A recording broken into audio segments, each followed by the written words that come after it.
مصر کے فاطمی خلیفہ غاصب کو ایک طرف اپنے وزیر اعظم شاور سے خدشات لاحق تھے تو دوسری طرف صلیبی افواج کی دھمکیاں موصول ہو رہی تھیں۔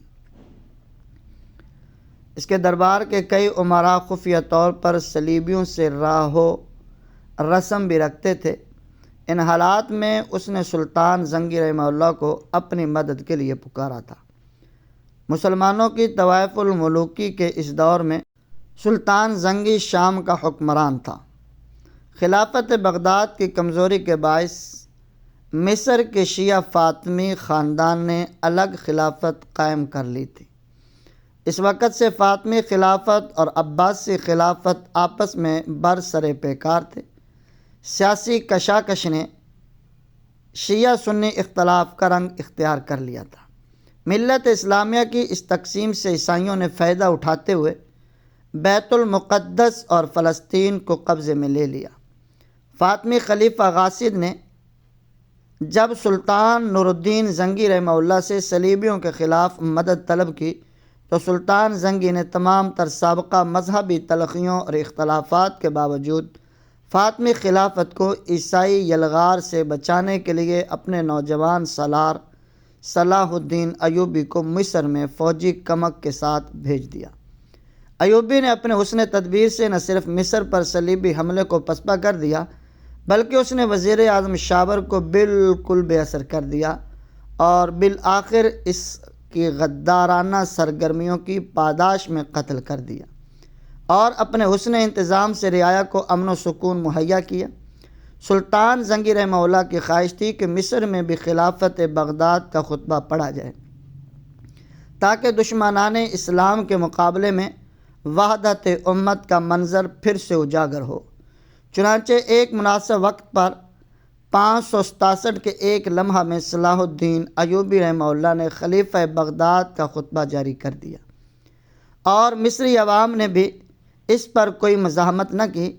اس طرح 200 سالہ فاطمی شیعہ خلافت کے خاتمے کے بعد ملت اسلامیہ پھر سے ایک ہی خلافت کے ماتحت ہو گئی۔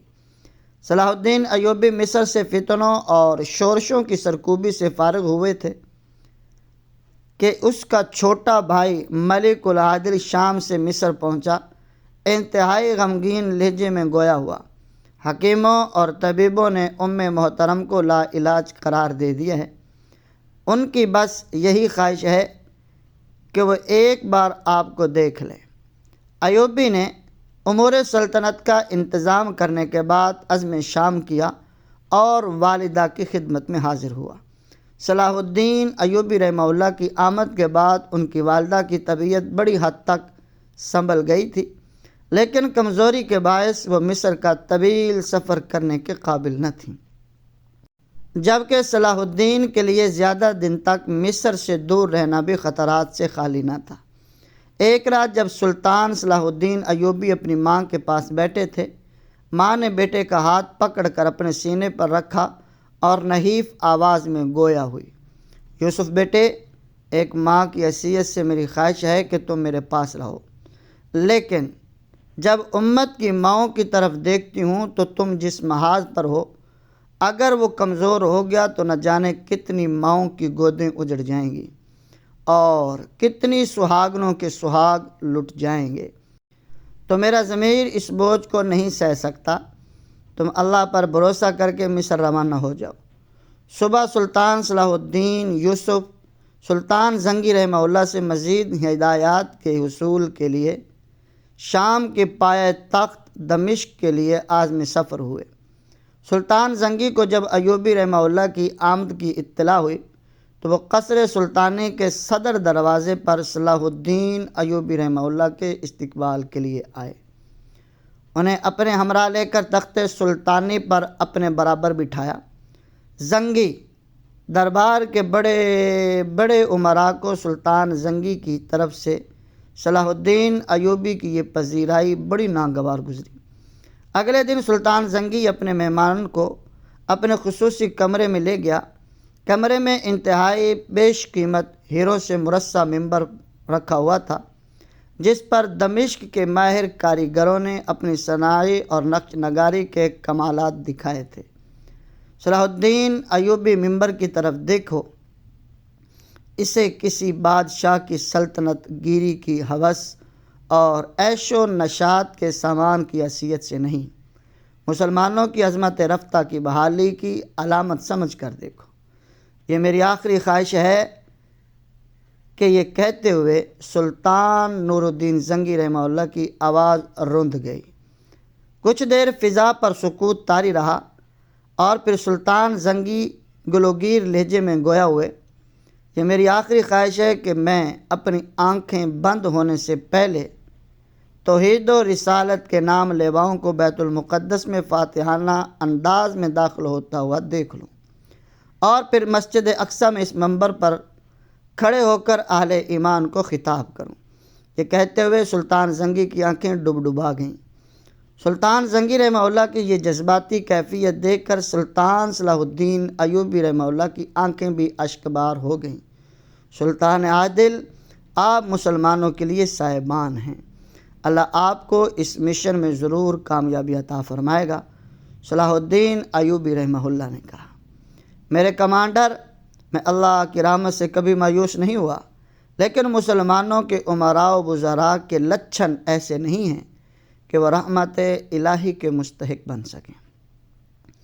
میرے دربار میں موجود امراء میں سے بھی بہت سے ایسے ہیں کہ انہیں تھوڑا سا موقع ملے تو وہ اپنی اپنی حکومت و سلطنت کے قیام کے لیے صلیبی دشمنوں سے بھی جا ملے۔ حکمرانی کی ہوس نے انہیں ملتی غیرت سے تہی دامن کر دیا ہے۔ یہ کہتے ہوئے سلطان زنگی نے صلاح الدین ایوبی کا ہاتھ پکڑ لیا اور پھر اپنے دونوں ہاتھوں میں اس کا ہاتھ لیے ہوئے پرجوش لہجے میں کہا، تم مجھ سے وعدہ کرو کہ اگر میں اس کام کو انجام نہ دے سکا تو تم اس سے پیچھے نہیں ہٹو گے۔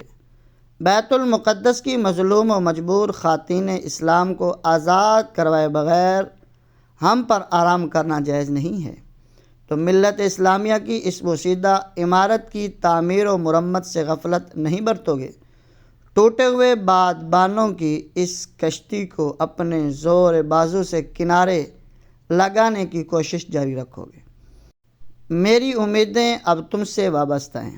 سلطان معظم خادم آپ کے اعتماد پر پورا اترنے کی ہر ممکن کوشش کرے گا، صلاح الدین ایوبی رحمہ اللہ نے پر یقین لہجے میں کہا۔ اگلی صبح دمشق شہر کی بیرونی فصیل تک سلطان زنگی اپنے مہمان کو رخصت کرنے گیا، اور جب تک سلطان صلاح الدین ایوبی کا فوجی دستہ نظروں سے اوجھل نہیں ہو گیا، سلطان زنگی وہیں کھڑے رہے۔ درباری امراء کو یہ بات بہت گراں گزر رہی تھی۔ بالآخر ایک امیر جو سلطان کا قریبی رشتہ دار تھا بول اٹھا، ہم اس معمولی سپاہی کے بیٹے سے زیادہ آپ کی نظر التفات کے مستحق ہیں۔ سلطان زنگی نے اس کی طرف سوالیہ نظروں سے دیکھا تو وہ سنبھل گیا اور پھر گویا ہوا، سلطنت نوریہ کے قیام و استحکام کے لیے ہم نے اپنا خون پسینہ ایک کیا ہے اور آئندہ بھی اپنا عیش و آرام قربان کرتے رہیں گے۔ ایک معمولی سپاہی کا بیٹا ہماری برابری کیسے کر سکتا ہے؟ یہ امیر سلطان زنگی سے اپنی قرابت داری کے نشے سے سرشار تھا۔ سلطان زنگی اپنی تحمل مزاجی کے باوجود برہم ہو گئے۔ انہوں نے انتہائی غضب آلود نگاہیں اس کے چہرے پر ڈالیں اور کہا، چاہے وہ کسی معمولی سپاہی کا بیٹا ہو، لیکن وہ ان خاندانی رئیسوں سے بہتر ہے جو محض نفس پرستی اور خود نمائی کے لیے زندہ رہتے ہیں۔ تم نے سلطنت نوریہ کے قیام میں مجھ سے تعاون تو کیا، میں نے بھی تمہیں اس کا بہترین معاوضہ دیا ہے، جبکہ سلطان صلاح الدین ایوبی بھی مجھ سے کسی صلے کا طلبگار نہ ہوا۔ مصری خزانے کے تمام نوادرات اس نے میری طرف بھیج دیے، باقی دولت محتاجوں اور مجاہدین میں تقسیم کر دی۔ تم اس کی برابری کیسے کر سکتے ہو؟ سلطان عادل کے بگڑتے ہوئے تیور دیکھ کر تمام امراء خوف سے سہم کر رہ گئے۔ ہسٹوریکل پوائنٹ کے معززین، ہماری آپ سے ریکویسٹ ہے کہ اگر آپ ہمارے یوٹیوب چینل ہسٹوریکل پوائنٹ پر نئے ہیں تو ہمارے چینل کو سبسکرائب کر کے بیل آئیکن کو لازمی پریس کریں تاکہ اس طرح کی ہسٹوریکل اور اسلامک ویڈیو آپ تک بر وقت پہنچتی رہیں۔ ابھی تک ہمیں اجازت دیجیے، ملتے ہیں ایک نیکسٹ ویڈیو میں۔ جزاکم اللہ فی الدارین۔